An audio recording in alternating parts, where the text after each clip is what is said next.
sinabing bilibid, anong unang pumapasok sa isip nyo? Siguro, kaguluhan, di ba? Pero paano kung sabihin ko sa inyo na sa loob ng pinakasikat na kulungan sa Pilipinas, may isang gobyernong hindi estado ang nagpapatakbo? Ito'y binuo at pinamumunuan ng mga bilanggo mismo. Ating alamin kung paano yung inaakala nating chaos ay isa pa lang nakatagong kaayusan.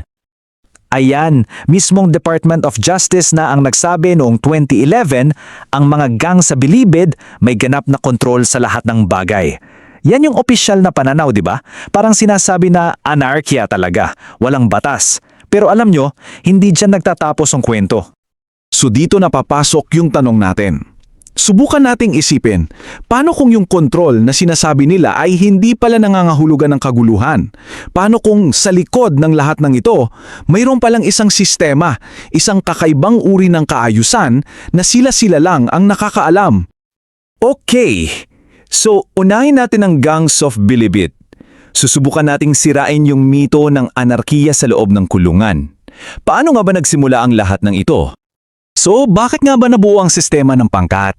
Well, ang mga pangkat na to, hindi sila basta umusbong dahil lang sa trip-trip o purong kriminalidad. Nabuo sila dahil sa isang matinding pangangailangan.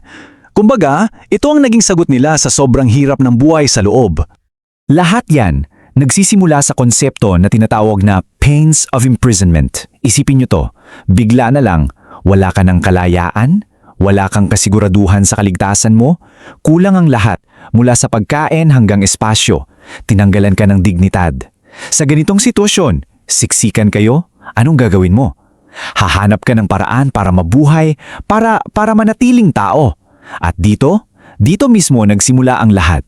At nung una, madugo talaga ang pinagmulan ng mga pangkat. Noong 1950s, dahil nga sa siksikan at kakulangan sa lahat ng bagay, nagsimulang magbuo ang mga preso ng, kumbaga, defense groups at ang basehan, wika. Yan yung naging dahilan ng mga malalagim na riot tulad ng 2 Days Without God noong 1958 at yung Good Friday Killings noong 1979, dekada ng karahasan. At ito yung pinakaugat ng lahat ng hidwaan. Basically, nahati sa dalawa ang buong bilibid. Sa isang banda, andyan ang Sige-Sige faction. Sila yung mga Tagalog, mga taga-Maynila at kalapit probinsya. Sa kabila naman, ang Okso faction. Sila yung mga tinatawag na tawid dagat, mga hindi Tagalog galing sa mga probinsya sa timog. Wika lang, yun na yung naging linya sa buhangin na nagtakda ng kanilang awayan sa loob ng napakaraming taon. Alam nyo, kahit ang Korte Suprema mismo, noong 1965 pa lang, kinilala na to. Sinabi nila, hindi imposibleng baliwalain ang papel ng hindi makataong kondisyon sa kulungan. So malinaw, di ba? Hindi to simpleng kwento lang ng mga masasamang tao.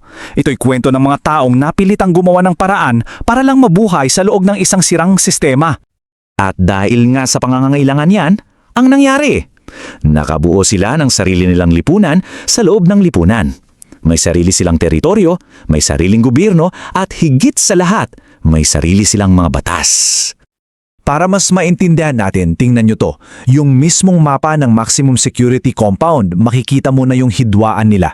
May linya talaga. Yung Presidio side, yan ang teritoryo ng mga Sige-Sige gangs. Tapos yung Carcel side, para naman yan sa mga OXO gangs. Kumbaga, yung away nila nakatatak na mismo sa pader at sa lupa ng kulungan. At eto yung numerong kailangan nyong tandaan. 95%. Isipin nyo, sa mahigit 12,000 preso, 95% sa kanila ay miyembro ng isang pangkat. So hindi to parang frat lang sa isang sulok, hindi. Ito na mismo ang lipunan. Pagpasok mo, kailangan mong pumili ng panig. At huwag nyong isipin na basta-basta lang tong mga grupo. May hierarchy yan, may sistema. Sa tuktok, andyan yung commander o bossyo, siya yung ama ng pamilya. Tapos, sa ilalim niya, may mga mayores na parang mga barangay captain sa bawat dormitoryo. Meron ding kulturero, siya yung taga-monitor, alam niya lahat ng galaw ng miyembro. At syempre, andyan ang mga agurang, yung mga elder na tagapayo. Kumpleto, parang isang maliit na gobyerno talaga. Ito yung pinaka nakakagulat sa lahat. Para sa akin, meron silang sariing nakasulat na batas, ang Magna Carta nila, na nakapaskil sa bawat dormitoryo. At yung mga patakaran, respeto sa empleyado at bisita, bawal ang droga, bawal magnakaw sa kapwa preso, bawal galawin ang asawa ng kasama. Diba? Kabaliktaran to ng iniisip nating anarkiya. Siyempre, May batas, dapat may parusa. Dito papasok yung takal o pagpalo gamit ang padel. Oo, marahas pakinggan, pero para sa kanila, ito yung necessary evil. Ito yung sistema ng hustisya nila para disiplinahin yung mga pasaway na miyembro at higit sa lahat para maiwasan yung mas malaking gulo, yung mga riot. Sila na mismo ang umaayos ng problema bago pa ito lumaki. At dito na nagiging mas komplikado ang lahat dahil yung mga otoridad, yung mga gwardya, hindi lang nila alam ang sistemang to. Ang totoo, umaasa pa sila rito. Bakit? Tingnan nyo yung numerong to ha, 1:64. Ibig sabihin, sa bawat isang gwardya, meron siyang binabantayan 64 na bilanggo. Yan palang alam mo nang imposible ang trabaho. Kaya isipin nyo nga paano mo pamamahalaan ng isang lugar na ganito, na dehado ka sa bilang. Ang simpleng sagot, hindi mo talaga kaya. Well, hindi kung mag-isa ka lang. Kaya ang naging diskarte ng Bureau of Corrections ay isang tinatawag na dual policy. Kumbaga, sa opisyal na papel, iligal ang mga gang. Pero sa totoong buhay, sa araw-araw, nakikipag-ugnayan sila sa mga leader ng pangkat. Sila yung inaasahan para sa headcount, para sa pagpapanatili ng kaayusan, para maiwasan ang gulo. Sa madaling salita, yung mga gang ang de facto na partner ng bukor sa loob. At dahil sa sistemang to, dahan-dahang nagbago ang lahat. Mula sa isang lugar ng madugong riot, paano ito naging isang lugar para sa rehabilitasyon? May dalawang malaking dahilan. Una, naging mas maluwag ang pagdalaw ng pamilya. Yung pagpasok ng mga asawa at anak, nagbigay ito ng normalcy sa isang lugar na puro tensyon. Ikalawa, pumasok yung mga civil society groups. Sila yung nagdala ng mga programa, Bible study, vocational courses, mga paliga, para labanan yung tinatawag na buryong o prison boredom. Biglang may pinagkakaabalahan na sila. At kitang-kita yung resulta. Tingnan nyo naman yung datos. Nasa 80 hanggang 90% sa kanila sumasali sa mga moral at spiritual na programa. Ito yung patunay na hindi na lang order ang hanap nila, kundi pagbabago na rin para sa sarili nila. At dito natin makikita yung bagong papel ng pangkat na yon.